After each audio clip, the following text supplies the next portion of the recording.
Desperate for money, she accepts a job as a caregiver in a mansion where nothing feels right. One night she catches the future wife of the owner, threatening the elderly woman and offering a bribe to keep quiet. Torn between saving her mother or doing the right thing, she makes a choice that exposes a dark truth and changes everything. If you enjoyed this story, don't forget to subscribe to our channel and let us know what city you're watching from. And now, our story. The rain beat relentlessly against the window of the small apartment in the East Village. Julia Miller watched the drops slide down the fogged glass, as if each one carried a piece of hope that was slipping away. Her cell phone vibrated on the coffee table, breaking the heavy silence of that Thursday afternoon. It was the 5th collection call of the day. She didn't even bother to answer. At 27, Julia never imagined her life would take such a turn. 3 years ago, she was walking the halls of NYU School of Law with her head held high, dreaming of becoming a public defender, of giving a voice to the voiceless. But life has a way of dealing cruel ironies. When her mother, Rose, suffered a severe stroke, everything fell apart. The costs of the hospital stay, medications, and the specialized care facility consumed the family's savings in a matter of months. Julia had to put her studies on hold in her final year. She had to sell her car. She had to move into this tiny apartment with water stains on the walls and a persistent smell of mildew that no cleaning product could mask. She worked wherever she could. She was a receptionist at a vet clinic, a telemarketer, a delivery app driver. Nothing lasted long. Nothing paid enough. And Rose remained in the facility, dependent on constant care, while the bill grew like an unpayable debt, an invisible monster that was suffocating her. That's when Julia saw the ad. An employment agency was looking for a caregiver to work in a residence on the Upper East Side. Attractive salary, housing included, first month's pay in advance. The words seemed to glow on her computer screen. Housing included meant she could rent out her apartment and use the money to pay down part of the facility's debt. An advance payment meant she could cover at least 2 overdue months. It was a life raft thrown into the stormy sea of her life. Julia sent her resume immediately. The next day she got the call. The voice on the other end of the line was firm, almost mechanical. A woman named Amanda from the Premium Care Agency explained that the position was to care for an elderly woman in a mansion on the Upper East Side. The employer was a successful businessman who traveled frequently. The routine would be quiet, but required full-time dedication. Julia would have every other weekend off, but was expected to be available at all times. She accepted without a second thought. The interview was scheduled for the following Monday in an elegant office on Park Avenue. Julia wore the only suit she still owned, a piece that didn't fit as well as it used to, a reflection of the pounds she'd lost to worry. Amanda greeted her with a professional smile, reviewed her documents and asked about her previous experience. Julia lied. She said she had cared for her own grandmother, which wasn't entirely false, but she omitted that she had never worked formally as a caregiver. She needed this job. She needed it desperately. 3 days later, the confirmation came via text message. She was hired. She was to report to the residents on Friday morning.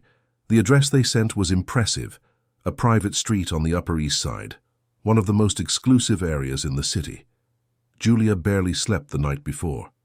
She packed her few clothes into a worn-out suitcase, left her apartment keys with a neighbor who agreed to collect the rent for her, and set off. The cab dropped Julia in front of an imposing wrought-iron gate. Behind it, a majestic 3-story mansion rose up, with a pale beige facade, large windows, and an impeccably manicured garden.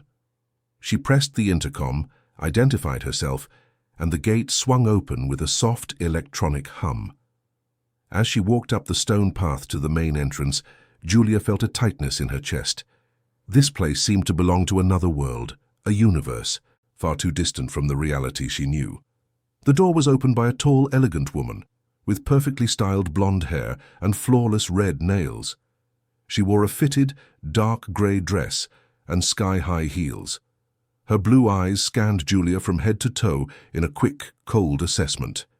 "You must be the new caregiver," the woman said without a smile.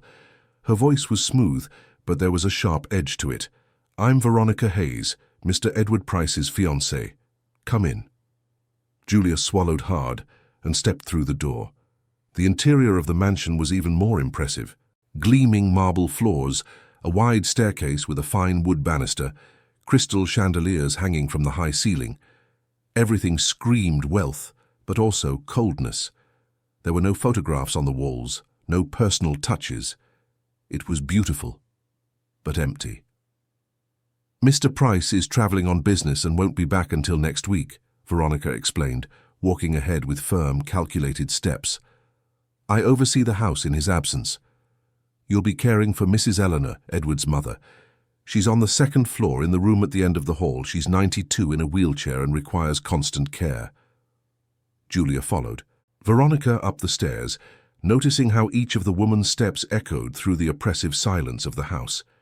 There was no sound at all, no TV on, no music, no movement from other people. It was as if the mansion were frozen in time. "There are rules," Veronica continued, turning briefly to face her.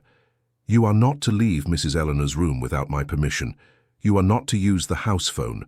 You are not to have visitors. Your sole function is to care for her. Bathing, feeding, medication. It's all written down on a chart. I'll leave with you. Any questions?" Julia shook her head, a growing sense of unease creeping over her. This felt more like a prison than a job, but she needed the money. She had to endure it. Veronica opened the door to the room at the end of the hall. The space was large and bright, with a big window overlooking the backyard garden. In the center, near the window, was a wheelchair. In it, a woman with fine white hair and a face etched with deep wrinkles stared into space. Her eyes, a faded blue, seemed distant, lost somewhere inaccessible. "Mrs. Eleanor?" Veronica announced, her voice strangely sweet, though it sounded false to Julia's ears. "This is Julia, your new caregiver. She'll be with you from now on." The old woman didn't react. She didn't turn her head, didn't blink. She remained motionless, like a fragile statue on the verge of shattering at the slightest touch. Veronica approached the wheelchair and, in a gesture that seemed almost violent, adjusted the shawl covering Mrs. Eleanor's shoulders. The old woman flinched slightly, an almost imperceptible movement, but one that Julia caught. There was fear there. A silent, profound fear. "She doesn't speak," Veronica explained, turning back to Julia. "She had a stroke 2 years ago and lost most of her ability to communicate. She understands some things, but she can't respond. She's docile, not much trouble. As long as you follow the instructions, everything will be fine." Julia nodded, but something inside her screamed that something was wrong. The way Mrs. Eleanor reacted to Veronica's touch, the sterile atmosphere, the suffocating silence. It all felt off. "The chart is on the dresser," Veronica said, pointing to a piece of furniture next to the bed. "Follow it to the letter. If there are any problems, find me. My room is on the 3rd floor. Don't come up there unless it's absolutely necessary." And with that, Veronica left the room, closing the door behind her. Julia was alone with Mrs. Eleanor. The silence once again dominated the space. She slowly approached the wheelchair, kneeling beside the old woman to be at eye level. "Hi, Mrs. Eleanor," Julia said, in the softest voice she could manage. "I'm Julia. I've come to take care of you. I promise I'll do my best to make you feel comfortable." The old woman blinked. It was a subtle movement, but it was there. Julia smiled, gently taking Mrs. Eleanor's wrinkled, cold hand. Her skin was as thin as paper, and Julia could feel the fragile bones beneath her fingers. But it was when she looked closer that she noticed something that made her blood run cold. On the woman's wrist were purple marks, fresh bruises, as if someone had gripped her far too tightly. Julia swallowed hard. She tried to push away the disturbing thought that was beginning to form in her mind. Maybe they were just from a fall. Elderly people have sensitive skin. Any bump could leave a bruise. It didn't have to be anything more than that. She spent the rest of the afternoon learning the routine. The chart was detailed, almost obsessive. Exact times for medication, for meals, for bathing. Everything was timed. Everything was controlled. Julia prepared Mrs. Eleanor's dinner, a light vegetable soup that was ready in the fridge, and helped her eat. The old woman accepted the food meekly, but her eyes remained distant, as if she weren't really there. That night, Julia helped Mrs. Eleanor get into bed. The room had an extra bed where she would sleep. It was comfortable, but sleep didn't come easily. Julia lay awake, listening to the sounds of the mansion, the wind rattling the windows, the distant creak of a floorboard. And around midnight, footsteps. Firm footsteps in the hallway, stopping right outside her door. Julia got up silently and crept toward the door. Through the crack at the bottom, she saw the shadow of someone standing on the other side. Her heart pounded.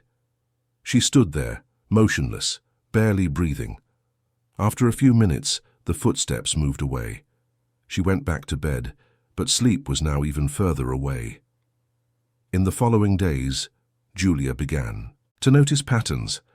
Veronica would appear in the room 3 times a day, always with the same rigid posture, always with the same fake smile. She would check the chart, inspect Mrs. Eleanor, and make cutting remarks about any small deviation from the routine.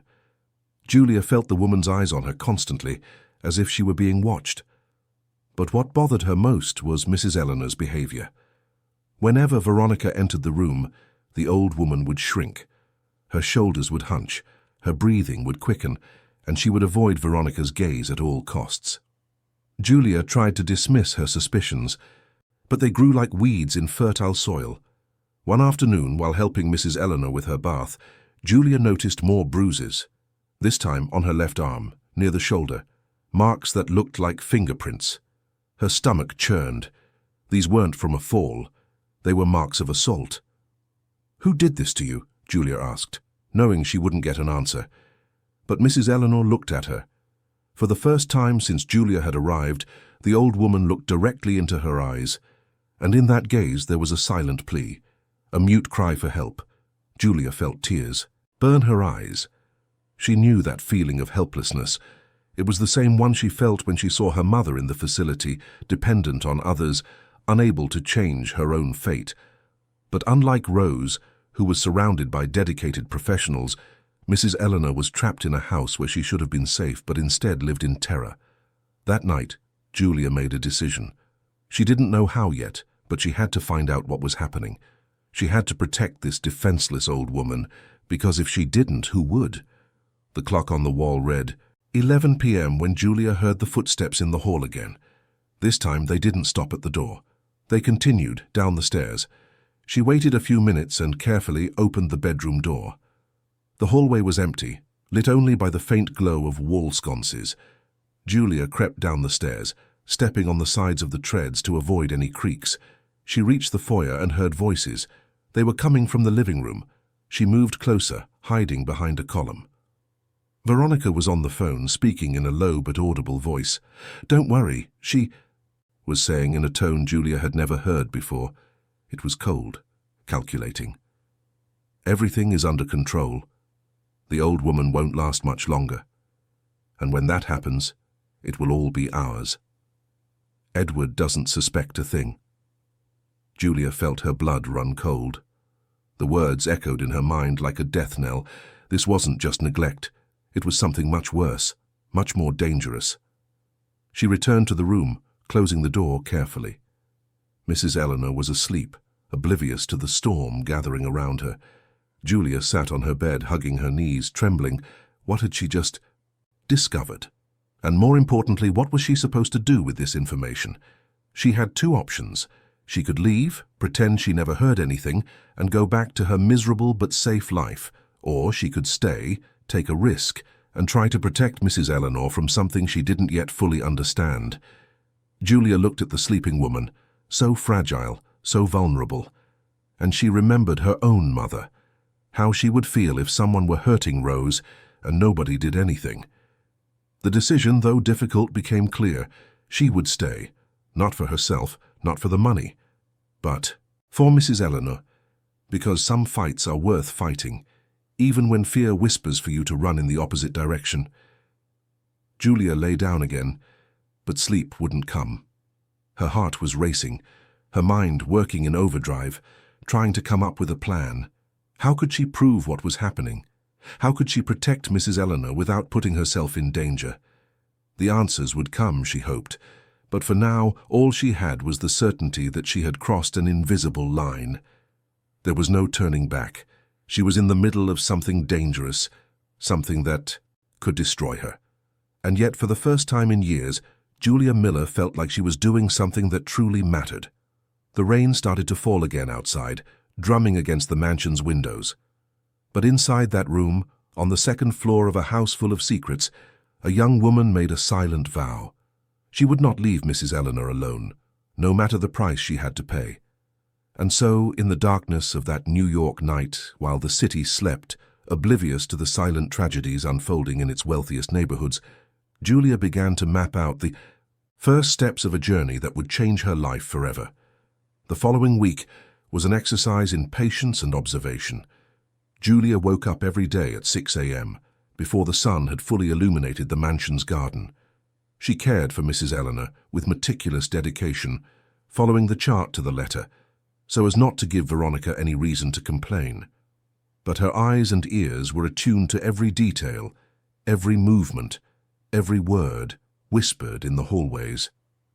The routine was mechanical and oppressive. Julia would prepare Mrs. Eleanor's breakfast, an oatmeal with fruit that the old woman ate slowly, always with that distant look. Then came the bath, a time when Julia would discreetly examine the woman's frail body for new marks. And they would appear. They always appeared. Small bruises, subtle scratches, signs that someone was handling Mrs. Eleanor violently when Julia wasn't present. But when? Julia practically never left the room. She slept there, woke up there, spent 24 hours a day by the woman's side. The only exceptions were the 15 minutes in the morning when she went downstairs to get the breakfast tray, and the 20 minutes at night when she took the dirty dishes back to the kitchen. During these brief intervals, Veronica always appeared in the room, claiming to be checking if everything was in order. It was during one of these checks that Julia noticed something. It was a Tuesday, around 9 p.m. She had gone downstairs with the dinner dishes, and upon returning she found the bedroom door ajar. Veronica was inside, alone with Mrs. Eleanor. Julia stopped in the hallway, hiding behind the wall, and watched through the crack. Veronica was gripping Mrs. Eleanor's arm tightly, her fingers digging into the thin skin. The expression on her face was one of pure contempt. She leaned close to the old woman's ear and whispered something Julia couldn't quite hear, but she caught stray words. Should have died. Burden. Money. Julia felt rage boil in her veins. She wanted to burst in, confront Veronica, scream that this was abuse, that it was unacceptable. But some rational part of her brain stopped her. She had no proof. She had nothing but her word against that of a powerful woman, the fiancée of a millionaire. Who would believe her? A newly hired caregiver buried in debt and financial desperation. Julia backed away, silently, and waited a few seconds before making noise as she approached the room. When she entered, Veronica was by the window, adjusting the curtains, that fake smile perfectly fixed on her face. "You took your time," Veronica commented, without looking directly at Julia. "Mrs. Eleanor needs constant care. She can't be left alone." The hypocrisy of those words almost made Julia snap, but she swallowed the acidic retort rising in her throat and just nodded. "I'm sorry. It won't happen again." Veronica swept past her, leaving a trail of expensive perfume and silent threat. Julia closed the door and rushed to Mrs. Eleanor's side.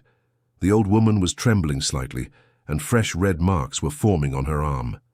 "I'm going to get you out of here," Julia promised in a low voice, holding the woman's cold hand. "I don't know how yet, but I will." Mrs. Eleanor looked at her, and for the first time, Julia saw something beyond fear in those faded blue eyes. She saw hope, a tiny spark of hope that broke Julia's heart into 1,000 pieces. That night, after Mrs. Eleanor had fallen asleep, Julia lay awake thinking. She needed proof, concrete, irrefutable proof that would show what Veronica was doing. But how could she get it without being discovered? That's when she remembered the old cell phone she had brought with her. It was a simple device she hadn't used since buying a newer model 2 years ago. It was tucked away at the bottom of her suitcase without a SIM card, but it still worked. And it had a camera. The idea was risky, absurdly risky, but it might be her only chance. Julia waited until she was sure Veronica had retired to the third floor. Then, with her heart hammering in her chest, she took out the old phone and started looking for a hiding place. It had to be somewhere with a good view of Mrs. Eleanor, but that wouldn't draw attention. The room was large, filled with antique furniture and classic decor. There was a bookshelf near the wheelchair where Mrs. Eleanor spent most of her day. Julia examined the books. Most were old editions, American literary classics, all perfectly aligned. She chose a thick volume by Faulkner, opened it to the middle, and carefully cut out a small cavity using a pair of nail scissors from her toiletry bag. She positioned the phone so the camera was aimed at the area where Veronica usually stood when she visited the room. It wasn't perfect, but it might work. Julia set the device to record automatically when it detected motion. The battery was at half, but maybe it would last a few hours. Would it be enough? She didn't know, but she had to try. The next morning, everything seemed normal. Veronica appeared for her morning check, examined the chart, made a few cold comments about Mrs. Eleanor's appearance, and left. Julia breathed a sigh of relief. The phone had remained invisible in its hiding spot. The day passed monotonously. Julia cared for Mrs. Eleanor, talked to her even without getting responses, and read aloud from a book of Emily Dickinson's poetry she found on the shelf. The old woman seemed to appreciate it. Her eyes would fix on Julia with a quiet intensity, and sometimes she would move her lips slightly, as if trying to follow the words. It was late that afternoon, when Julia went downstairs to get dinner, that everything changed. She was in the kitchen preparing the tray when she heard Veronica's voice in the foyer. The woman was on the phone again, but this time her tone was different. There was an urgency to it, almost desperation. "I told you everything is under control, but you need to be patient," Veronica was saying, pacing back and forth. "The dose has to be increased gradually. If it happens too quickly, they'll be suspicious. Edward can't suspect a thing." Julia shrank behind the kitchen door, clutching the tray tightly. Dose? What was Veronica talking about? "Yes, I'm still giving it to her," Veronica continued, "mixed in her water, just like you suggested. But the old woman is tough. I need something stronger." Julia's stomach turned over. Veronica was poisoning Mrs. Eleanor. It wasn't just physical and psychological abuse. It was a slow, calculated murder attempt. It took all of Julia's willpower not to drop the tray. Her hands were shaking violently. She waited until Veronica finished the call and went upstairs before she moved. When she finally returned to the room, Mrs. Eleanor looked at her with those eyes full of silent fear, and Julia understood. The old woman knew. Maybe she didn't know exactly what was being done to her, but she knew she was being poisoned. She knew she was dying. "I won't let this happen," Julia whispered, placing the tray on the table. "I promise." But how could she keep that promise? Julia looked at the tray. There was a glass of water.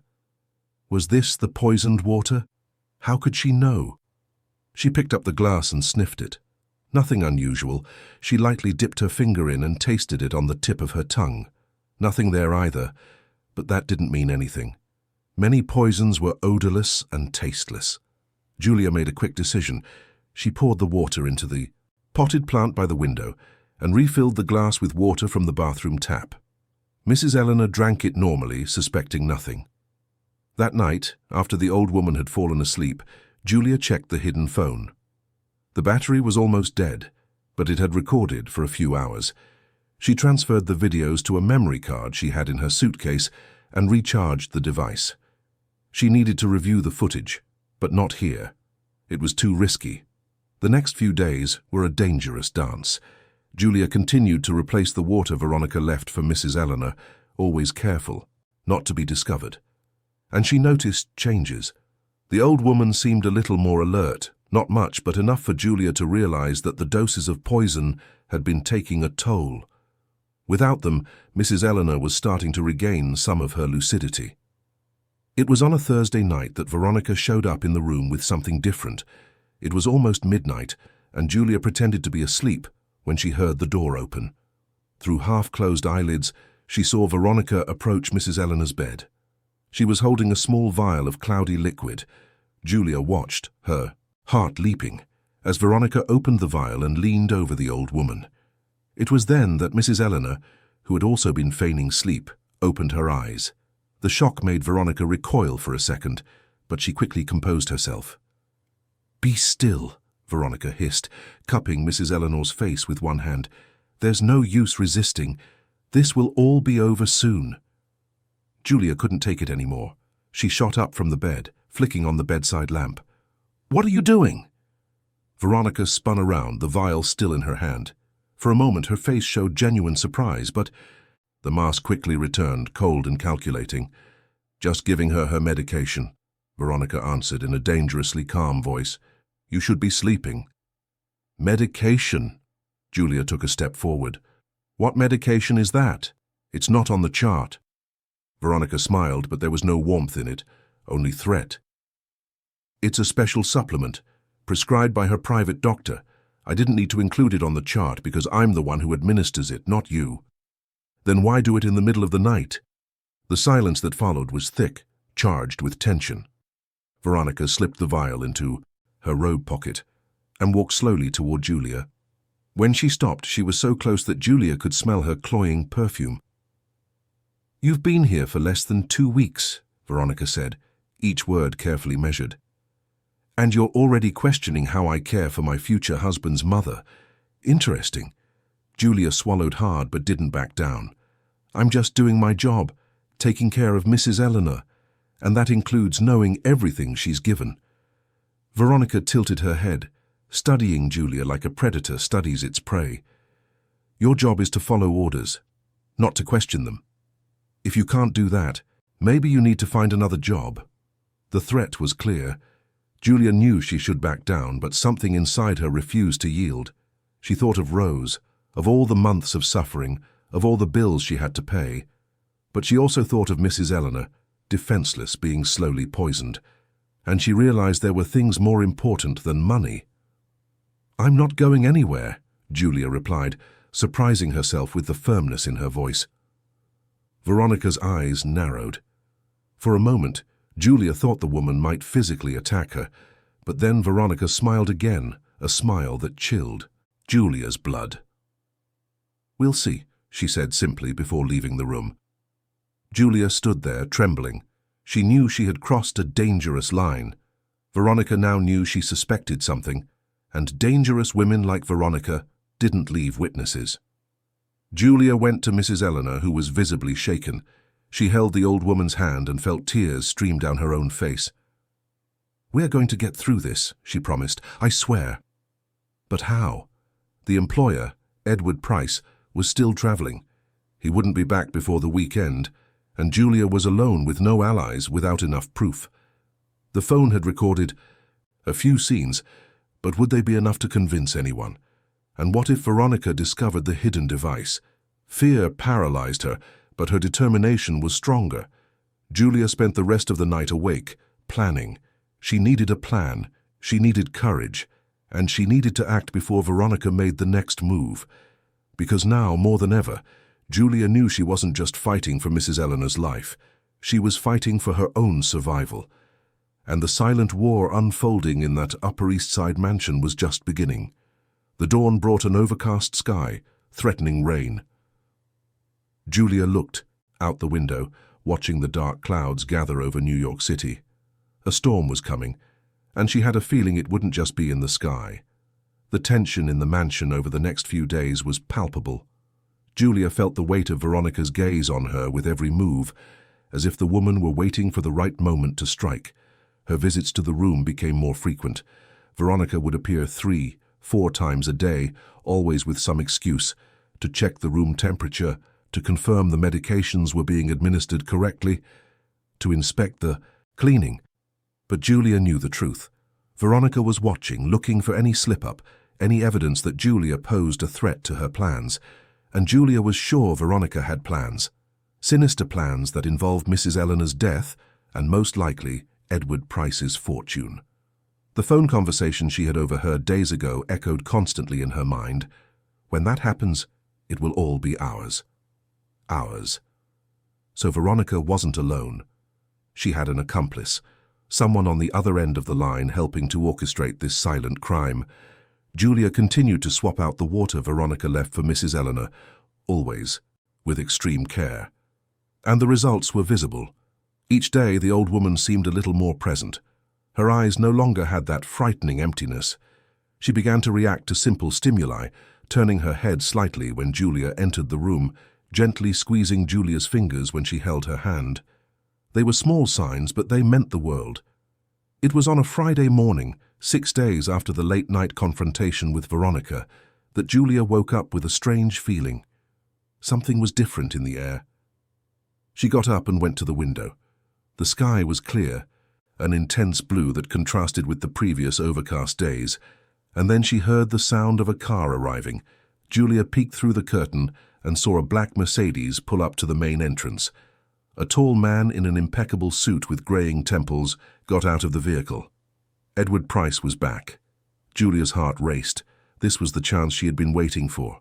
She could talk to him, show him the evidence, expose Veronica, but something made her hesitate. What if Edward didn't believe her? What if he sided with Veronica?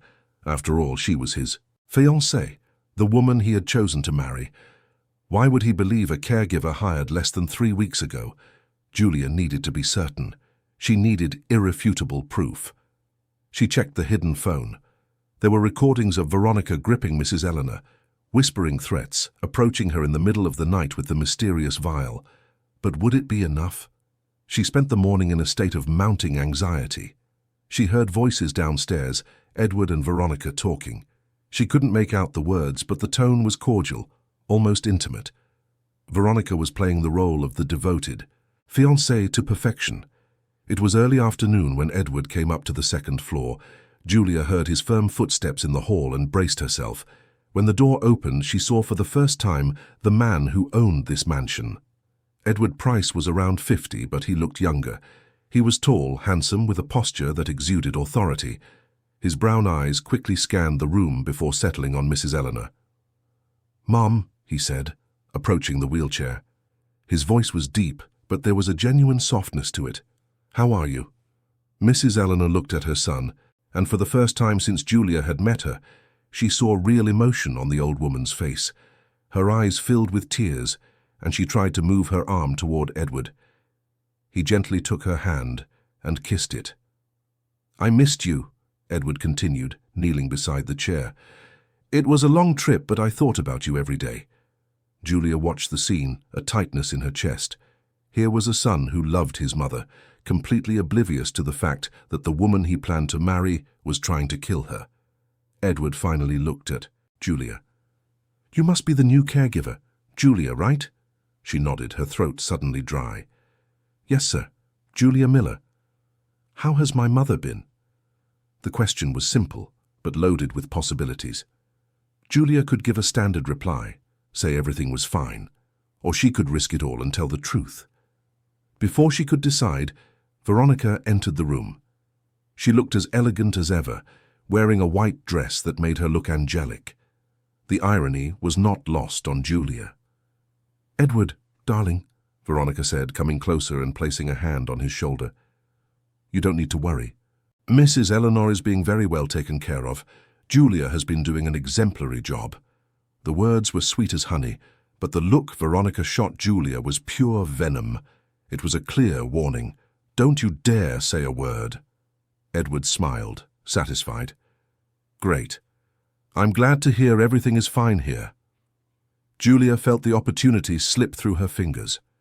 Edward spent a few more minutes with his mother, talking about his trip, about business, about future plans. Mrs. Eleanor listened attentively but couldn't respond.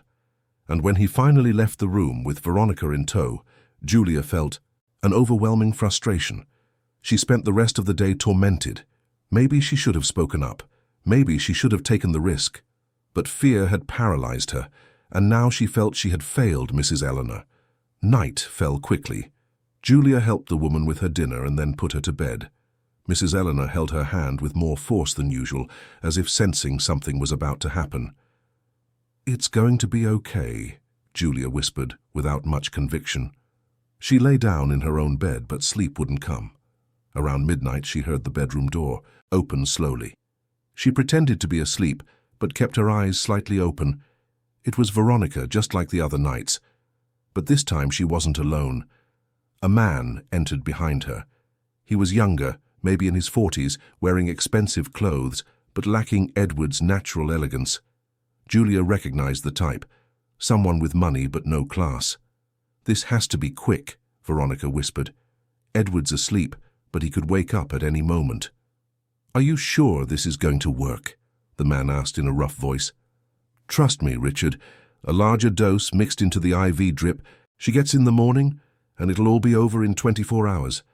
It will look like heart failure, natural for someone her age." Julia felt horror spread through her entire body. Richard. So this was Veronica's accomplice, and they were planning to speed up the process, to finish Mrs. Eleanor off for good. "And then?" Richard asked. "Then I wait a few months, marry Edward, and we have access to the whole fortune. You'll get your share, as promised." Richard chuckled, a cruel sound that made Julia tremble. "I can't wait to see the old man's face when he finds out he's lost his mother." "He won't find out anything," Veronica cut in. "He'll grieve, he'll cry, and I'll be there to comfort him. And in less than a year, we'll be rich beyond our wildest dreams." They continued talking in low voices, planning out the macabre details. Julia remained motionless, her heart pounding so hard she was sure they could hear it. But they were too engrossed in their sordid plans to notice. Finally, Richard left the room. Veronica stayed for a few more minutes, adjusting the IV drip that stood beside Mrs. Eleanor's bed. Julia watched as she took a small vial from her pocket and poured a clear liquid into the IV bag. The poison. It was there, ready to be administered the next morning. When Veronica finally left, Julia waited 15 agonizing minutes before moving. Then, with trembling hands, she got up and went to the IV stand. She had to switch it, but how? If Veronica noticed, she would know immediately that Julia was onto her. That's when she had an idea. There was another IV bag in the bathroom closet, a spare for emergencies. Julia grabbed it and with extreme care swapped the bags. She hid the poisoned one in her suitcase, tucked between her clothes. It would be crucial evidence, but she knew she couldn't keep this up. Veronica and Richard were accelerating their plans. She was out of time. She had to act the next morning before it was too late. Julia spent the rest of the night awake, phone in hand, reviewing the recordings. She had Veronica threatening Mrs. Eleanor. She had her entering the room in the middle of the night with the vial. And now she had the poisoned IV bag. It was proof, real proof. As the sun began to rise, Julia made her decision. She would wait for Edward to leave for the office, as Veronica had mentioned he would, and then find a way to contact him directly. She couldn't do it in front of Veronica. She needed a moment alone with him, but plans rarely go as expected. Around 8 a.m., Veronica entered the room with a smile that made Julia's blood run cold. "Good morning, Julia," she said with false sweetness. "I have some news. Edward needs you to run some errands for Mrs. Eleanor. Medications, adult diapers, a few specific things. I've made a list." She held out a piece of paper to Julia. It was a long list with items that would require visits to several different pharmacies. "But Mrs. Eleanor can't be left alone," Julia protested. "Don't worry, I'll take care of her myself while you're out. After all, I did it for years before you arrived." The trap was obvious. Veronica wanted Julia gone. She wanted to administer the poison herself, with no witnesses. "I'd rather go after lunch," Julia tried. "That way I can make sure Mrs. Eleanor eats properly." Veronica's eyes narrowed. "It's not a suggestion, Julia. It's an order. Edward is expecting these items this morning." Julia looked at Mrs. Eleanor. The old woman was staring at her with those blue eyes full of fear. It was all clear. If Julia left, Mrs. Eleanor would die. "No," Julia said, surprising herself. Veronica blinked as if she hadn't heard correctly. "What did you say?" "I said no. I'm not leaving. My job is to care for Mrs. Eleanor, and that's exactly what I'm going to do." Veronica's face transformed. The mask of cordiality fell away, revealing her true face. Coldness, hatred, danger. "You're fired," she said, each word spat out with venom. Pack your things and get out of my house now." "This isn't your house," Julia retorted, finding a courage she didn't know she possessed. "It's Edward's house, and Mrs. Eleanor's." Veronica took a step forward, invading Julia's personal space. "Listen to me, you little nobody. You have no idea who you're dealing with. I can make your life a living hell. I can make sure you never get another job anywhere. You can threaten me all you want," Julia interrupted, her hands shaking but her voice steady. "But I'm not going to let you hurt this woman." The silence that followed was tense, electric. Veronica studied Julia, reassessing the situation, and then, to Julia's surprise, she smiled. "Very well," Veronica said, opening the expensive handbag she was carrying. From inside, she pulled out a thick envelope. "Let's try this another way." She tossed the envelope onto Julia's bed. It fell open, revealing stacks of $100 bills. $50,000, Veronica announced. "More than you'd make in a year. Take the money, leave now, and forget everything you've seen here. It's that simple." Julia looked at the money. $50,000. It was almost exactly what she needed to pay off the debts at the facility where Rose was. It was the solution to all her financial problems. It was the salvation she had been desperately seeking. But as she looked at Mrs. Eleanor, she saw the old woman's eyes fixed on her. There was no judgment there, no demand, just a sad acceptance, as if she already expected Julia to take the money and abandon her, just like everyone else probably had. Julia picked up the envelope. She saw the glint of triumph in Veronica's eyes, but then, in a move that surprised them both, she threw the envelope back at Veronica's feet. "I'm not for sale," Julia said, with a firmness that came from somewhere deep in her soul. "And you are not going to hurt this woman, not while I'm here." Veronica looked at the money on the floor, then at Julia, and for the first time, Julia saw something that wasn't coldness or calculation in her face. It was uncertainty, fear, perhaps. "You'll regret this," Veronica whispered, snatching the envelope and storming out of the room. Julia locked the door as soon as Veronica left. Her legs felt weak, and she had to lean against the wall. She had just turned down $50,000. She had just thrown away the solution to all her problems. But when she looked at Mrs. Eleanor and saw a tear roll down the old woman's wrinkled face, she knew she had made the right choice. Some things are worth more than money. Some battles have to be fought, no matter the cost. And as the sun continued to rise over New York, illuminating the luxurious mansion that hid such dark secrets, Julia Miller prepared for the final battle, because she knew with absolute certainty that Veronica would not give up, and neither would she. The war had been declared, and only one of them would be victorious. Chapter 4. The next few hours were the most tense of Julia's life. She remained in the room with the door locked beside Mrs. Eleanor, waiting for Veronica, waiting for the next move, waiting for the chance to act. Mrs. Eleanor seemed to sense the tension in the air. Her eyes followed Julia around the room, watching her every move with an intensity that hadn't been there before. The poison she had stopped receiving over the past weeks had clearly restored some of her lucidity. Julia wondered how much the old woman truly understood of the situation, how much she knew about what was happening. Around 10 a.m., Julia heard footsteps in the hall. They weren't Veronica's calculated steps. They were heavier, masculine. Someone stopped in front of the door and knocked. "Julia, it's Edward. May I come in?" Julia's heart leaped. This was it. This was the chance she needed. She unlocked the door and opened it to find Edward Price standing in the hallway, a confused expression on his face. "Veronica told me you refused to run the errands I asked for," he said, not aggressively, just genuinely curious. "Is there a problem?" Julia took a deep breath. It was all or nothing. "Mr. Price, I need to speak with you. It's about your mother. It's urgent." Edward frowned. "What's wrong with my mother?" Julia glanced over his shoulder, checking if Veronica was nearby.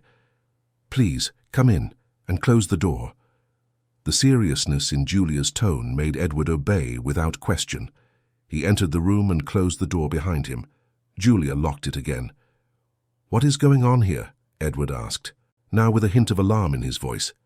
Julia went to her suitcase and retrieved the hidden phone, the memory card with the recordings, and the IV bag she had swapped during the night. "Mr. Price, what I'm about to say might sound crazy, but you need to hear me out. Your mother is being poisoned by Veronica." The silence that followed was absolute. Edward stared at her as if she had spoken in a foreign language. "What? Julia, that's a very serious accusation. Do you have any idea what you're saying?" "I know exactly what I'm saying, and I have proof." She held out the phone to him. "On this device are recordings I've made over the last 2 weeks, recordings of Veronica threatening your mother, hurting her, coming in here in the middle of the night with mysterious vials." Edward took the phone, still in disbelief. Julia pressed play on the first video. The image was shaky, filmed from an odd angle by the camera hidden among the books, but it was clear enough. It showed Veronica gripping Mrs. Eleanor's arm tightly, her fingers sinking into the old woman's fragile skin. "You should have died a long time ago." Veronica's voice sounded clearly on the recording. "Your son is so pathetic, so attached to you, but soon you won't be here to get in the way of our plans." Edward turned pale. His fingers tightened on the phone with such force that Julia feared he might break it. "This can't be real," he whispered. "Veronica wouldn't do this. We're getting married. She loves my mother. She always took care of her when I traveled." "Keep watching," Julia urged, skipping to another video. This one showed Veronica at night, lit only by the hallway light filtering through the ajar door. She was approaching Mrs. Eleanor's bed with a vial in her hands. The camera had captured the moment she uncapped the vial and leaned over the sleeping woman. Edward watched 3 more videos, each showing similar scenes, whispered threats, subtle but unmistakable violence, and always the vial, the damn vial with the poison. When the last video ended, Edward was shaking, not from fear, but from rage. A deep, cold rage that Julia could feel emanating from him in waves. "There's more," Julia said softly. She picked up the IV bag she had saved. "Last night, Veronica came, here with a man named Richard. I pretended to be asleep and heard their entire conversation. They were planning to accelerate your mother's poisoning. Veronica poured poison into this IV bag. It was supposed to be administered this morning. I swapped it with the spare during the night." Edward took the IV bag as if he were holding a bomb about to detonate. "Richard," he repeated, his voice hoarse. "Richard Taylor, Veronica's ex-boyfriend. She told me she wasn't in contact with him anymore." The pieces of the puzzle were falling into place. Edward went to the wheelchair where Mrs. Eleanor was sitting. He knelt beside her and for the first time truly looked at her. He saw the bruises on her arms. He saw how much thinner she was than normal. He saw the fear in her eyes. "Mom," his voice broke. "My God, Mom, what have they done to you?" Mrs. Eleanor raised a trembling hand and touched her son's face. A tear rolled down her wrinkled cheek. Edward hugged her gently, as if she were made of porcelain. "Forgive me," he whispered. "Forgive me for not seeing it, for trusting her, for letting this happen." Julia felt her. Julia, own tears burn her eyes. But there was no time for emotions. They had to act fast. "Mr. Price, Veronica knows I suspect her. She tried to bribe me this morning. Offered me $50,000 to leave and keep quiet." Edward stood up, wiping his eyes. "And you refused?" "It wasn't a question. You stayed to protect my mother, even knowing the danger." Julia just nodded. Edward looked at her with an intensity that made her look away. "Thank you," he said simply. "You saved my mother's life and probably mine too." A sudden noise in the hallway made them both turn. The doorknob twisted, but the lock held it fast. "Edward," Veronica's voice came from the other side. "Why is the door locked? What's going on in there?" Edward looked at Julia. She saw the decision form in his eyes. He unlocked the door and threw it open. Veronica stood there, beautiful as ever, with a smile that faltered when she saw the look on Edward's face. "Darling, is everything all right? Is Julia causing trouble again? I told you she was problematic. We should fire her and—" "Get in here." Edward cut her off, his voice like ice. Veronica hesitated, her eyes darting from Edward to Julia and back, but then she recomposed her smile and entered the room. "What's wrong? You're scaring me." Edward closed the door behind her, locked it. "Julia showed me something interesting," he said, holding up the phone. Videos of you with my mother." Julia saw the color drain from Veronica's face.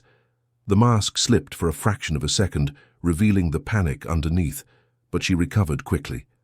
"Videos? What are you talking about? Edward, this woman is clearly disturbed. She's been making up absurd stories, accusing me of—" "Shut up." Edward's voice thundered through the room. Julia had never seen him like this. "Don't lie to me, not now, not after what I've seen." He pressed play on the phone. Veronica watched the video, and Julia saw the exact moment she realized it was over. All the elegance, all the poise, it all crumbled. "Edward, I can explain," she began, her voice shrill. "It's not what it looks like. I was just trying to kill my mother," Edward finished.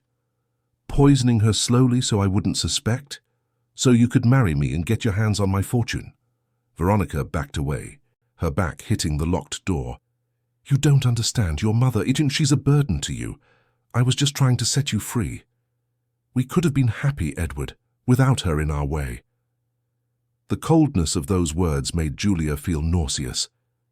Edward looked physically ill himself. "My mother has never been a burden," he said, each word carefully articulated. "She raised me alone after my father died. She worked until her hands bled to give me an education. Everything I have, everything I am, I owe to her. And you tried to take that from me." Veronica tried to approach him, reaching out a hand. "Edward, please, we can fix this. I made a mistake, I know. But it's because I love you so much, because I wanted you all to myself." He recoiled from her touch as if it were poison. "You don't love anyone but yourself. And money." Julia saw the moment Veronica realized seduction wouldn't work. She saw the mask fall away completely, revealing her true nature. Cold, calculating, desperate. "So that's it?" Veronica spat, all pretense of innocence gone. "You're going to believe this nobody caregiver over me, your fiancée, the woman who's been by your side for 3 years. 3 years of lies," Edward replied. 3 years of you using me to get close to my family, to my fortune." Veronica laughed, a harsh, humorless sound. "What if I leave? What if I just walk out and you never see me again? We can forget all about this. Do you really think I'm going to let you just walk away?" Edward took his phone from his pocket. "Attempted murder, elder abuse, bribery. I'm going to make sure you pay for every second of suffering you caused my mother." Panic finally consumed Veronica. She fumbled with the doorknob, forgetting it was locked. "You can't lock me in here. This is false imprisonment." "I can and I will," Edward said, dialing a number, "until the police get here." The call was quick. Edward explained the situation, mentioned the evidence, and asked them to come immediately. Meanwhile, Veronica sank to the floor, leaning against the door as reality finally hit her. "Richard," Julia whispered to Edward, "she has an accomplice, Richard Taylor. He was here last night." Edward made another call, this time to his security team. He gave orders for them to find Richard, who was likely still somewhere on or near the property. It took 20 minutes for the police to arrive. They were the longest 20 minutes of Julia's life. Veronica tried everything. She begged, she threatened, she offered money, she promised to leave the country. Nothing worked. When the officers finally entered the room, Julia handed over the phone with the recordings and the poisoned IV bag. One of the detectives, a middle-aged man with tired but kind eyes, examined the evidence carefully. "We'll need to take this in for analysis," he said, "but based on what I'm seeing here, there are sufficient grounds for preventive detention." Veronica was handcuffed. She tried to maintain her composure, but Julia saw tears of rage and despair stream down her perfectly made-up face. They weren't tears of remorse. They were the tears of someone who had lost everything. As they led Veronica downstairs, Edward got a call from security. They had found Richard trying to flee through the back of the property. He was also arrested. When they were finally alone, Edward, Julia, and Mrs. Eleanor, the silence was deafening. Edward sat down heavily in a chair, putting his face in his hands. "How could I have been so blind?" he murmured. "How did I not see what was happening right under my nose?" Julia approached him. "She was very good at deception, and you trusted her. It's not your fault." "Yes, it is," Edward insisted. "I left my mother alone with that woman. I traveled knowing she would be here, and this whole time, His voice trailed off. Mrs. Eleanor made a sound, a low moan that made them both look at her. The old woman was reaching a hand toward her son. Edward went to her and knelt again. "I'm here, Mom. And I will never let anyone hurt you again, I promise." Julia watched the scene, feeling she should give them their privacy, but Edward turned to her. "Julia, don't go, please." She stopped. "You saved my mother," Edward continued, his voice thick with emotion. "When you could have just taken the money and left, when you could have ignored everything, you stayed, you fought. And I don't even know how to thank you." Julia shook her head. "You don't have to thank me. I just did what was right." "But a lot of people wouldn't have," Edward replied. "Most people would have taken the bribe or run away in fear, but not you. You have a courage I've never seen before." He stood up and went to the dresser, opening a drawer. From inside, he took an envelope. "I want you to accept this," he said, holding it out to Julia. "It's your salary for the next 6 months in advance, and I want you to know that you will always have a place here if you want it, as my mother's caregiver, or in any other capacity." Julia took the envelope with trembling hands. When she opened it, she saw there was far more money than she had expected, and a handwritten note. "Courage is not the absence of fear. It is doing the right thing in spite of it. Thank you for saving my mother, and thank you for saving me from living a lie." The tears finally fell. Julia tried to speak, but the words wouldn't come. "There's more," Edward said. "Julia told me about the law degree you had to put on hold," he said softly, "and about your mother in the care facility. I want to help.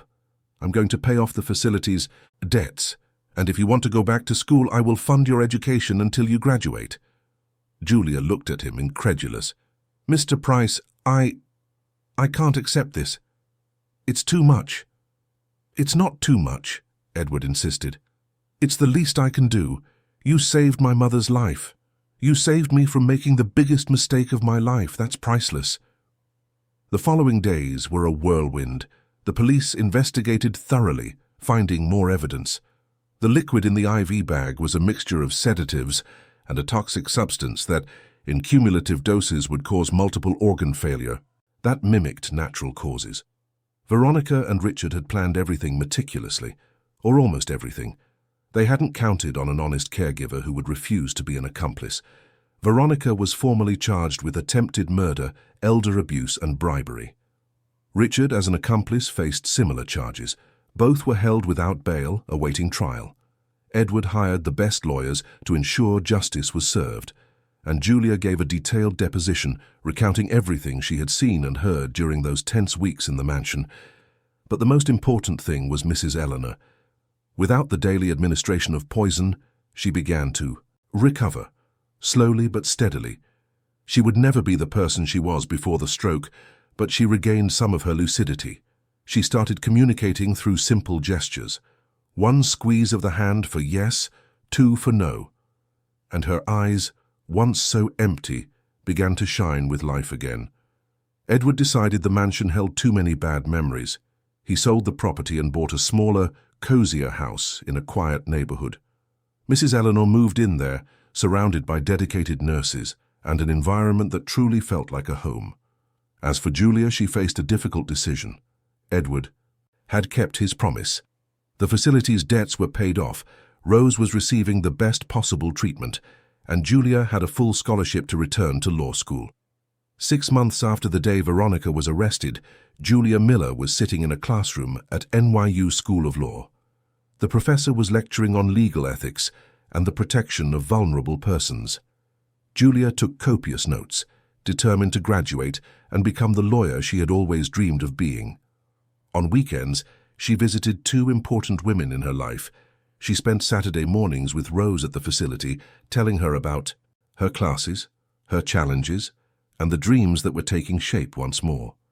And she spent Sunday afternoons with Mrs. Eleanor at her new house. The two had formed a deep bond. Julia would read to the old woman, tell her stories, and sometimes they would just sit in comfortable silence, enjoying each other's company. Mrs. Eleanor would always hold Julia's hand tightly, as if to make sure she was real, that this wasn't a dream. Edward was also present during these visits. He and Julia had developed a solid friendship, built on mutual respect and the shared experience of those difficult days. He often asked for Julia's advice on his mother's care, valuing her opinion and her dedication. As for Veronica and Richard, their trial took place 8 months after their arrest. The evidence was irrefutable.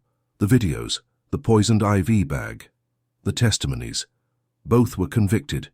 Veronica was sentenced to 12 years in prison. Richard, as an accomplice, got 8. Julia didn't attend the trial. She didn't want to see Veronica again. That chapter was closed. There were nights in the months that followed when Julia would wake with a start, her heart racing, dreaming of those tense days in the mansion, dreaming of the coldness in Veronica's eyes, of the threats, of the constant fear. But then she would look around her simple but cozy room, remember everything she had achieved, and take a deep breath.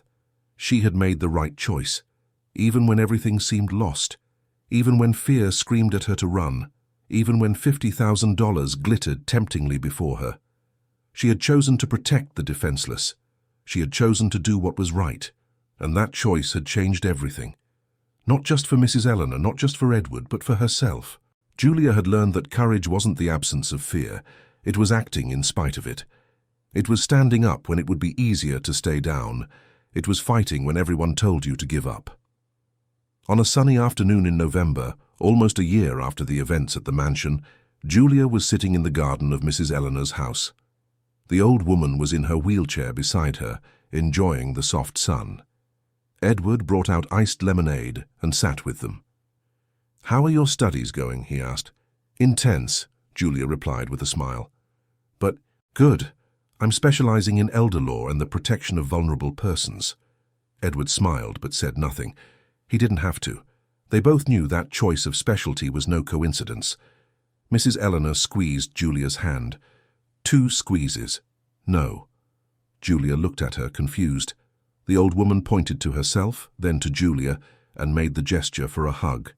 Edward translated, his eyes welling up. "She's saying you're not just a caregiver. You're family." Julia felt the tears stream down her face. She held Mrs. Eleanor's fragile hand and smiled. "You're my family too. You always will be." And there in that peaceful garden under the New York sun, 3 people whom life had brought together in the most unlikely way formed a picture of hope, of redemption, of second chances. Julia Miller had entered that mansion months ago as a desperate woman with no prospects, carrying the weight of debt and abandoned dreams. She had left transformed, stronger, braver, and with a renewed purpose. Her journey hadn't been easy. There were moments of terror, of doubt, of wanting to give up. But she persisted, and in that persistence, she found not only Mrs. Eleanor's salvation, but her own as well. Because in the end, this wasn't just the story of a caregiver who saved an elderly woman from a cruel fate. It was the story of 2 women who saved each other, of a son who learned the true face of love, of a family that was formed not by blood, but by choice. It was a story about the silence that can destroy and the truth that sets you free, about how the choices we make in our most difficult moments define who we truly are, about how sometimes doing the right thing means losing everything we thought was important, only to discover we've gained something infinitely more valuable. Julia looked up at the blue sky, feeling the gentle breeze on her face. She thought of her mother, improving day by day at the facility. She thought of Mrs. Eleanor, alive and recovering by her side. She thought of law school, her studies, the future that once again seemed bright. And she smiled. Because despite everything, despite the fear, despite the obstacles, she had won. Not because she was stronger than others, not because she was braver, but because when it came time to choose, she chose the harder path, the right path. And that, Julia discovered, makes all the difference. End of story. Dear listeners, we hope the story of Julia and Mrs. Eleanor has deeply touched your heart. If you were moved by the courage of this young woman who risked everything to protect an innocent life, hit the like button, subscribe to the channel, and tell us in the comments which moment stood out to you the most.